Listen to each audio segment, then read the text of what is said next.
ATV health ప్రేక్షకులకి నమస్కారం. Raghavi hospital health సిరీస్లో ఈరోజు మనము జనరల్ సర్జన్ డాక్టర్ నవీన్ రెడ్డితో laparoscopic surgeries and other ప్రాక్టాలజీ surgeries గురించి తెలుసుకుందాం.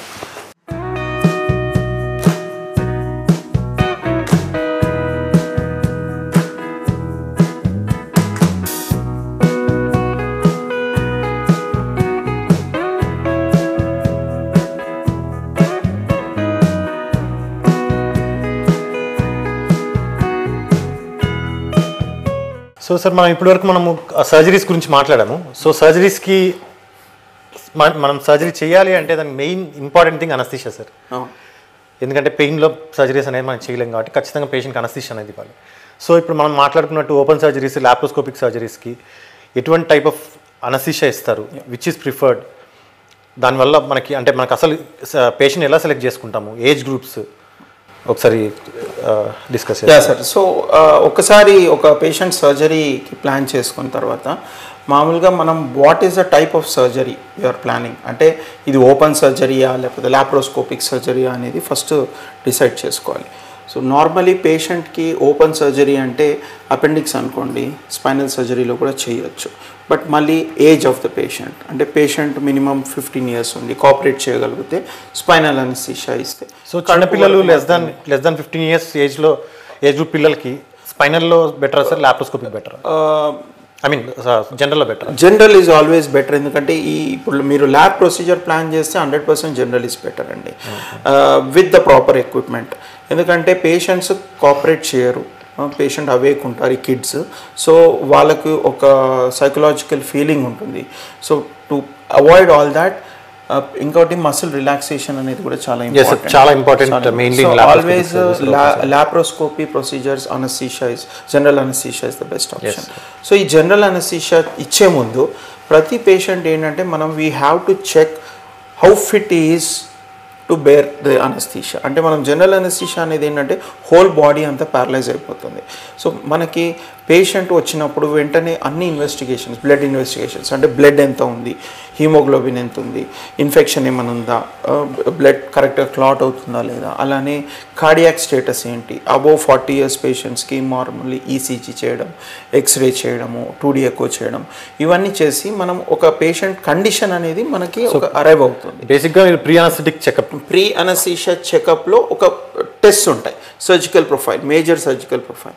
సో ఇవన్నీ టెస్ట్ చేయడం వల్ల మనం పేషెంట్ ఎంత ఫిట్ ఉన్నాడు, అనస్థీషియా, జనరల్ అనస్థీషియా సస్టైన్ ఎలా చేస్తాడు అనేది మనకు ఒక ఐడియా వస్తుంది. Then we can go ahead with the surgical plan. So ఈ సర్జరీ కూడా లాప్రోస్కోపిక్ సర్జరీ ఏంటి అంటే మనము ఒక నార్మల్గా ఉన్న అబ్డామిన్ కింద ఉన్న స్పేస్లో గ్యాస్ ఎంటర్ చేస్తాం. సో దట్ గ్యాస్ ఫ్లో కూడా ఏమవుతుందంటే అబ్డామిన్ డిస్టెంట్ అవుతుంది. ఈ డిస్టెంట్ అయినప్పుడు ఆ CO2 అనేది బాడీలో అబ్జర్వ్ అవ్వడం, at the same time BP raise అవ్వడం. ఎందుకంటే పేషెంట్కి మనము హై ప్రెషర్లో ఈ గ్యాస్ అనేది లోపల అబ్డామిన్ లోపల ఇస్తూ ఉంటాం. సో ఫస్ట్ ఏంటంటే పొజిషన్ ఈజ్ చాలా ఇంపార్టెంట్. ఈ పేషెంట్లో అనస్థీషియా ఇచ్చినప్పుడు కడుపు మొత్తం ఒక పెద్ద బెలూన్ లాగా స్వెల్ అయి ఉంటుంది. ఆ టైంలో వాళ్ళకి హార్ట్కి బ్లడ్ రిటర్న్ తక్కువ అవుతుంది. ఆ CO2 బాగా పెరిగిపోతే ఒక్కొక్కసారి హైపర్ టెన్షన్ వస్తుంది. అదే మనకి ఈ ప్రెషర్ వల్ల ఒక్కొక్కసారి హైపోటెన్షన్ వస్తుంది. సో ఇవన్నీ కూడా మనము అనస్థీషియా ఇచ్చేటప్పుడు there are challenges where we have to monitor the patient continuously. ఈ సర్జరీ అయ్యే వరకు కూడా పేషెంట్ బీపీ, హార్ట్ రేటు, బాడీలో ఎంత CO2 వస్తుంది. సో మనకి ఎక్విప్మెంట్ అన్నీ కూడా అవైలబుల్ ఉండాలి. క్యాప్నోగ్రఫీ అని ఇట్లా ఎక్విప్మెంట్ ఇంట్రాఆపరేటివ్లో కూడా అవైలబుల్ ఉంటే the level of anaesthesia can be controlled by us. And పేషెంట్కి మంచి రిలాక్స్డ్ పేషెంట్ ఉన్నప్పుడు surgeon will complete the surgery more easily. And bleeding, ఇంకొకటి ఏంటంటే ఈ పేషెంట్స్కి మనం హైపర్ టెన్షన్ అనేది ఉంటే మీరు ఎప్పుడైతే సర్జరీ చేస్తున్నారు బ్లీడింగ్ అయిపోయింది, మీకు కూడా విజన్ అనేది కనపడదు, blood. So we have to give you anaesthesia in such a way that patient is having normal BP, at the same time muscle relaxant చాలా బాగుండాలి. ఇవన్నీ మెయింటైన్ చేయడానికి we need good patient where heart is stable preoperatively. And ఏదన్నా blood thinners ఉన్నా కానీ ఇవన్నీ కూడా మనము ఒక 7 days ముందు ఆప్టిమైజ్ చేసుకొని we have to go for surgery. And ఇక్కడ అనస్థీషియా అనేది ఏంటంటే it not only depends upon the anaesthetist but also the equipment, how much equipment we have to conduct the anaesthesia. Monitors ఎంత బాగున్నాయి, anaesthesia machine ఎలా బాగుందా, gases మనం ఇచ్చే gases, ఎందుకంటే దీంట్లో CO2 వెళ్తుంది పేషెంట్ అబ్డామిన్లో, మన పేషెంట్కి కూడా మనం డిఫరెంట్ అనస్థీషియా గ్యాసెస్ ఇస్తాం. సో ఇవన్నీ ఒక క్యాల్కులేట్ చేసుకొని మనం ఎంత టైం పడుతుంది సర్జరీ అనేది క్యాల్కులేట్ చేసుకొని దాన్ని బట్టి మనం మెడిసిన్స్ ఇస్తాం anaesthesia. And once you complete the procedure then again we have to get the patient back to normal. So దీని అన్నిటికి కూడా అనస్థీషియా ప్లాన్ ఇన్ మీతో సర్జన్తో చాలా ఇంపార్టెంట్. అంటే సర్జన్ ఏం ఎక్స్పెక్ట్ చేస్తున్నారు సర్జరీలో, కాంప్లికేషన్ ఏం ఎక్స్పెక్ట్ చేస్తున్నారు, సర్జరీ టైం ఎంతవరకు తను కంప్లీట్ చేయగలడు అనేది ఇవన్నీ కూడా ఒక అనస్థెటిస్ట్ క్యాల్కులేట్ చేసుకొని స్టార్ట్ చేయాలి procedure. Then it will be completed. And రికవరీలో కూడా పేషెంట్కి పెయిన్ లేకుండా బ్లాక్స్ ఇవ్వడము, పోస్ట్ ఆపరేటివ్లో పేషెంట్ కంఫర్ట్ ఉండడము, ఎందుకంటే ఈ ప్రొసీజర్లో కడుపు అంతా ఉబ్బిపోతుంది కాబట్టి వాళ్ళకి ఇరిటేషన్ ఉంటుంది, వామిటింగ్స్ రావడం పోస్ట్ ఆపరేటివ్లో, ఇవన్నీ కూడా మనం కంట్రోల్ చేసుకోవాలి. సో దీనికోసం పేషెంట్ని పోస్ట్ ఆపరేటివ్లో కూడా పెయిన్ రాకుండా, వామిటింగ్స్ రాకుండా ఇవన్నీ కూడా మెడిసిన్స్ ఇచ్చుకుంటూ మానిటర్ చేసుకుంటూ ఉంటాం.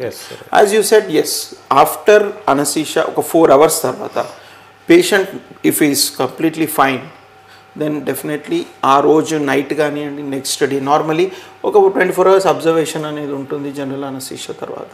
So we can still consider it as a day care procedure, but we can discharge him if he is comfortable or we can discharge him the next day and he can do his normal activities అన్నమాట.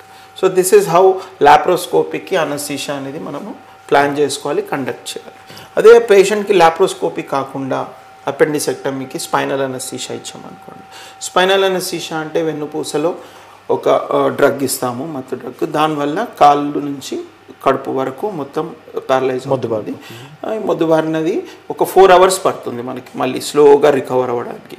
ఈ పీరియడ్లో మనకి surgery అనేది చేయొచ్చు, అని అది open appendicectomy కానీ అట్లా చేయొచ్చు.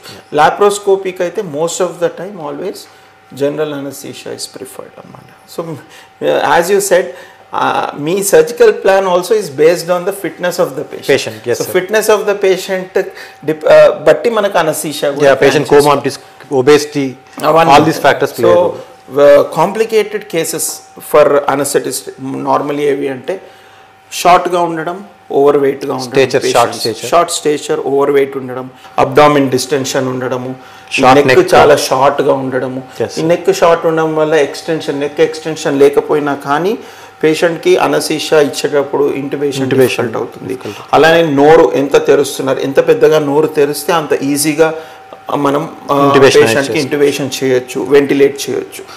ఈ నోరు less than 2 fingers ఉంటే they are very complicated cases for an anaesthetist. ఎక్కువ పెద్దగా తెరిసామనుకోండి then it is easy for giving the anaesthesia, ventilating అంతా ఈజీగా ఉంటుంది. సో ఇవన్నీ క్రైటీరియా తీసుకున్న తర్వాతనే we can go ahead with the surgical plan. So all this you will get to know in the PAC itself, so that we can plan surgery ఏంటి అని చెప్పి plan చేసుకోవాలి. సో అందుకే ఎప్పుడైనా కానీ ఒక పేషెంట్ సర్జరీకి మనం ప్లాన్ చేసినప్పుడు దే షుడ్ కమ్ ఒక 2 days before, get evaluated by the anaesthetist. Anaesthetist చూడాలి, పేషెంట్ని చూసి ఎస్ ఇవన్నీ కరెక్ట్గా ఉన్నాయి, సో నా ప్లాన్ ఇలా ఉంటుంది ఈ సర్జరీకి అని డిసైడ్ చేసుకుంటే most of the time anesthesia conduction will be very good and post-op complications also will be very less. అదే మనము haphazard గా డైరెక్ట్ గా anesthesia ఆన్ టేబుల్ డాక్టర్ చూడడము అలా ఉన్నప్పుడు కొన్ని పాయింట్స్ మిస్ అయ్యే ఛాన్స్ ఉంటుంది.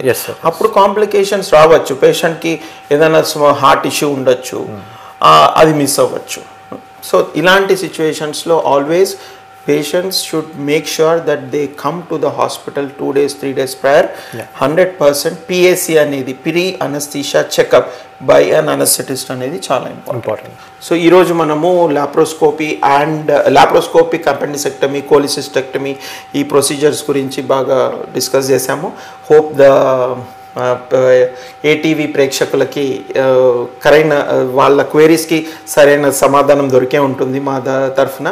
సో నెక్స్ట్ సిరీస్లో మనము మళ్ళీ హర్నియాస్ గురించి డాక్టర్ నవీన్ రెడ్డితో డిస్కస్ చేద్దాం. So Thank you. We'll meet you up next time. Okay, thank you. Hi, this is Shiva Reddy, Tollywood movie and mimicry artist. ATV Health, ATV Devotional and ATV News. Please subscribe, like and share.